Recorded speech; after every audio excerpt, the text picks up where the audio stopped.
The Paternal Metaphor III, Part 4 of 4. There are other cases,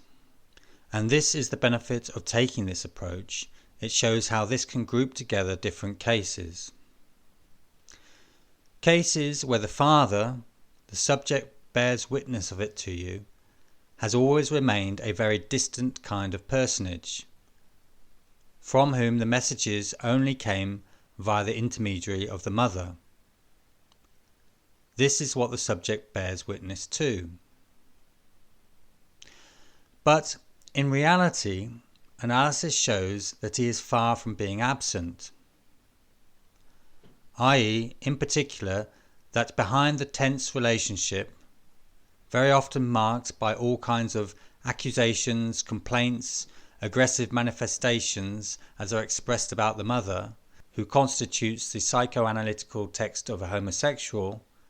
one can perceive the presence of the father as a rival, meaning in the sense not at all of an inverse Oedipus complex, but of a normal Oedipus complex, showing itself and in a most clear way, and in which case we make do by saying that the aggressivity towards the father has been transferred onto the mother. All the same, we don't have something that is very clear, but we have, all the same, the benefit of being able to say something that, at least, fits the facts. What we need to know is why it is thus. It is thus because, in the critical position where the father was actually a threat to the child found its own solution. But take note that in this schema, this seems to be the same as the one that consists in the identification represented by the homology, the similarity of those two triangles. He considered that the way to hold it together, because it was the right way, because the mother, she, did not allow herself to be undermined, was to identify with the mother. Just as it is very precisely from being in the mother's position, but thus defined, that he is going to be found, on the one side, insofar as he addresses himself to a partner who is hence the substitute for the paternal personage, i.e., as it very frequently appears in the fantasies, in the dreams of homosexuals, that the relationship with him will consist in disarming him, in subduing him, even in a very clear way with certain homosexuals, in rendering him incapable, he, the substitute for the father personage, of making himself attractive to a woman or to women. On the other side, this cycle that appears that the homosexual demands to encounter the penis organ in his partner corresponds very precisely with this, that in the primitive position, the one occupied by the mother, who, she, lays down the law for the father,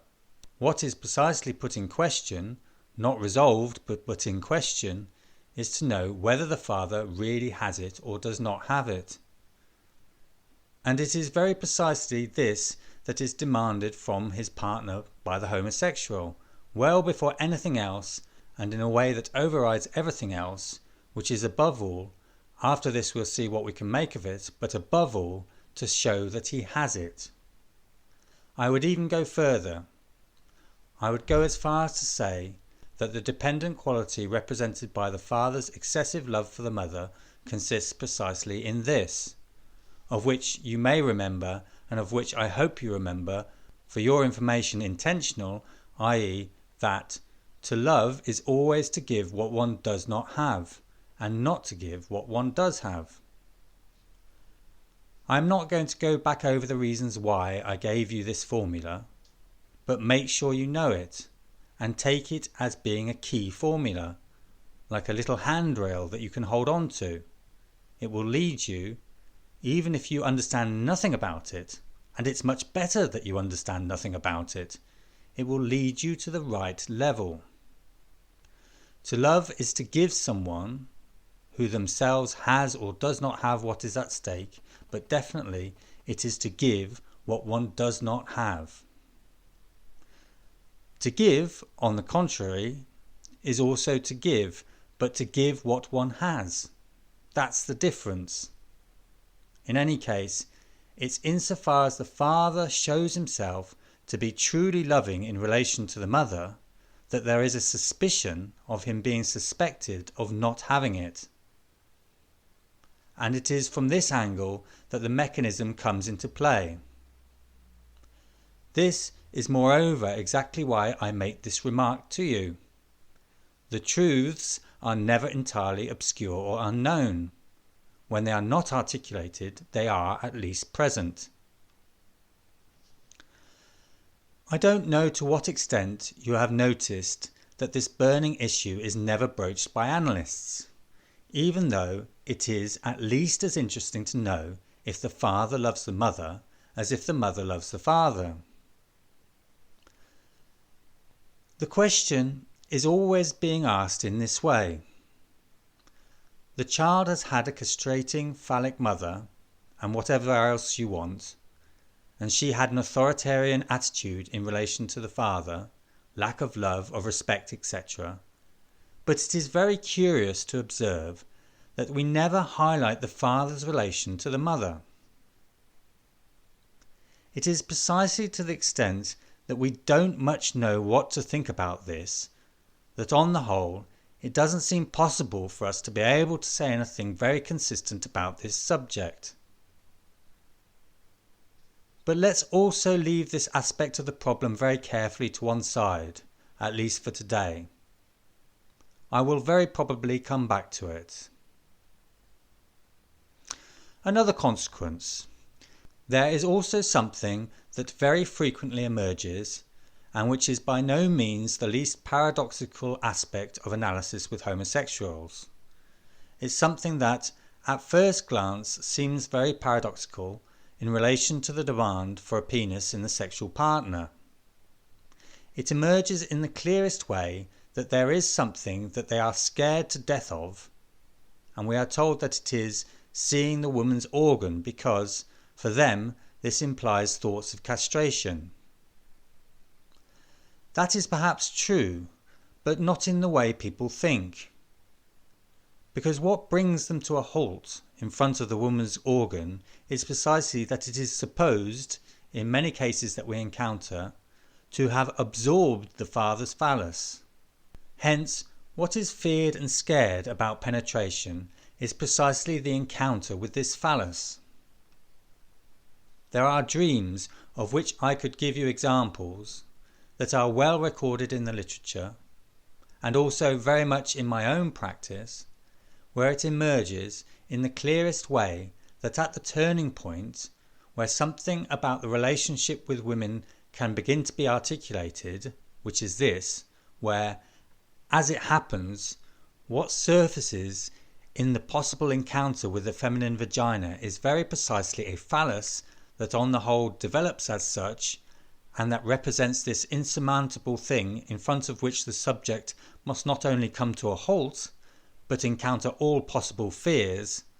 and which gives a completely different meaning to the danger of the vagina from what has been believed to have been included under the rubric of the vagina with teeth, that also exists, but that, in seeing the vagina as containing the hostile phallus, the paternal phallus, the phallus that is both fantastical and present in the mother by absorption,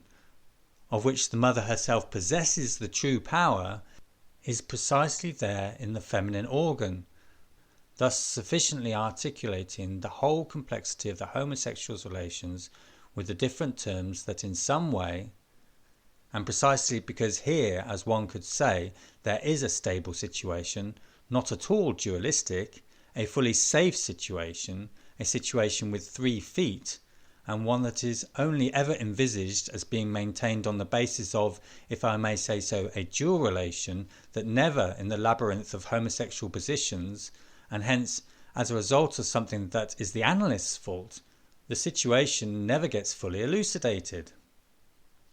To put it another way, this is to misrecognize the situation which, whilst of course having the closest possible relations with the mother, only has its significance in relation to the father, in the way that what must be the message of the law is completely the exact opposite, meaning that this something that, absorbed or not, is definitely in the mother's hands, in relation to which the mother is the key, but in a way, as you can see, that is much more complex than simply by this global and all-encompassing notion that she is the mother equipped with the phallus, and that the homosexual is found to have identified with the mother. Not at all with her being purely and simply this something that has or does not have the adject, but someone who possesses the keys to this particular situation, that is the one that is the unblocking of the Oedipus complex, i.e. this point where it is judged to know which one of them, in the end, possesses the power, not just any old power, but very precisely the power of love. And as in the edifying links of the Oedipus complex, such as they are presented to you here, allowing you to understand how this relationship to the power of the law corresponds to, metaphorically resonates with, the relation to the fantastical object that is the phallus, as the object with which, at a certain moment, the identification of the subject as such must be made. I will continue next time on the subject of something that obtrudes here as a small appendix, i.e. the commentary on what could be called the passive states of the phallus, Lowenstein's term, to explain certain problems with sexual potency. This fits in too naturally for me not to look at it. Then I will take up again in a general way the question of how we can, across the range of these different avatars of the same object, according to the principle, i.e. its function as the mother's imaginary object, up to the moment when it is taken on by the subject, how we can sketch out the definitive classification of the different forms in which it intervenes. This is what we will do next time, that is on the 5th of next month.